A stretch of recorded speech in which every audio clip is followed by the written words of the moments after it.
So we'll look at a very interesting story, that of the integration of Junagadh into the Indian Union.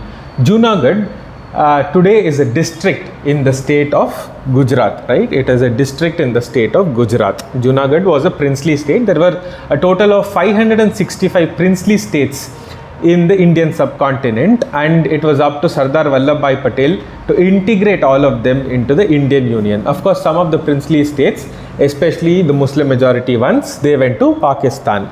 Now, on what basis did the princely states join either Pakistan or India? So the British, the Muslim League and the Indian National Congress, they all sat together and decided a very simple formula. The formula was this, that any Hindu majority state would go to India, any Muslim majority state would go to Pakistan. This was a very simple way to split the Indian subcontinent. This was, of course, British idea.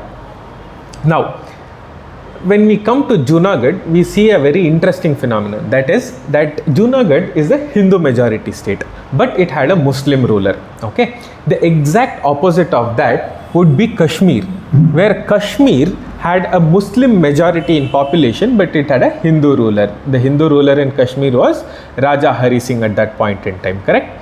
So when you look at Junagadh and Kashmir in tandem, we see that politically they are the opposite, because Junagadh had a Hindu majority and a Muslim ruler, but Kashmir had a Muslim majority and a Hindu ruler. Now, we had Muhammad Ali Jinnah in Pakistan, who was the father of Pakistan. He was responsible for the partition of Indian subcontinent into two countries in 1947, right? So now Muhammad Ali Jinnah and the Nawab of Junagadh were very good friends, okay? Even because he was also a Muslim ruler, Jinnah was also the father of Pakistan. So they were both very good friends. Jinnah wanted to influence the Nawab of Junagadh so that Junagadh could join Pakistan. He wanted Junagadh for Pakistan. See where Junagadh is? Junagadh is on the western bank. It is very near to Sindh. Okay, they already had Sindh, so he thought that he could also get Junagadh. If he got Junagadh, then he could put pressure on Kutch also, so he could get Kutch also. Then a very big portion of Gujarat would have been lost to Pakistan. This was one of the motives behind Jinnah trying to influence the Nawab of Junagadh to take Junagadh into Pakistan. However, Jinnah also had an ulterior motive. It was this: his eyes were always set on Jammu and Kashmir. Even by the end of July 1947, both of these princely states had not acceded either to India or Pakistan. Kashmir, in fact, wanted to remain independent all the while. Raja Hari Singh had said that he would make it the Switzerland of the Indian subcontinent, both politically and aesthetically. That is, he wanted to remain neutral and remain within the Indian subcontinent. While all this was happening, Sardar Patel was busy integrating all the princely states in southern India and in central India. So he was busy here.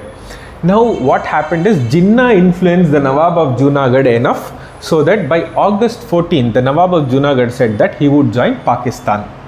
Patel and Nehru were still quiet because they had so many other things to take care of. Jinnah did not immediately agree to the accession of Junagadh because he wanted to use Junagadh as a bargaining chip to get Kashmir. So he was trying to talk to Nehru and Patel, and he said that, see, I have Junagadh, but if you let go of Kashmir, I will give you Junagadh. Patel and Nehru were in no mood to be blackmailed by Jinnah. So frustrated, by September 13th, Jinnah agreed to the accession of Junagadh into Pakistan. Okay, by September 13th. Now Patel was furious because there was a clear messaging that, even if it is a Hindu majority state, Jinnah would go after that. So Patel said that if Jinnah can go after Hindu majority states, I, Patel, will go after Muslim majority states. And the most important Muslim majority state that you could see was Kashmir, because Kashmir was also a road into Afghanistan and into Central Asia. It is a different matter that now we don't have access because POK, Pakistan occupied Kashmir, is the way through Afghanistan. But if we had the entire state of Kashmir as is, we would have had access into Afghanistan and then into Central Asia, and that would have been a very big help for us also. Now coming back, Patel was furious, right? So he said, okay, I'll take Kashmir also. So by October 26th, Kashmir was integrated into India. We will see that story in another video. Now, once Kashmir was integrated into India, Jinnah was drowning himself in brandy while Patel was busy integrating the rest of India. Now, the pressure on Junagadh was so high because national fervor and national integrity and feelings of patriotism were so high that the Nawab of Junagadh was under immense pressure by the first week of November and he fled to Pakistan. The Diwan of Junagadh tried to handle the affairs of Junagadh, but even he was unsuccessful. And by 9th November, Junagadh was officially integrated into India through the signing of the instrument of accession. So on 9th November, Junagadh became an integral and inseparable part of India. So Patel won both the states. He won Junagadh, he won Kashmir also, and Jinnah was left with nothing. So now Patel also foresaw some problems, right? He saw that first the instrument of accession to Pakistan had been signed, then the instrument of accession to India had been signed. So he foresaw that Pakistan would create some problems with respect to this. So he said that we will have a referendum also in Junagadh, so it can be decided once for all as to where Junagadh should remain, whether in the Indian dominion or in the Pakistan dominion. So Patel held a referendum in Junagadh and 91% of the population voted to stay within India. So that was final, and Junagadh became a permanent part of the state of Gujarat and of India.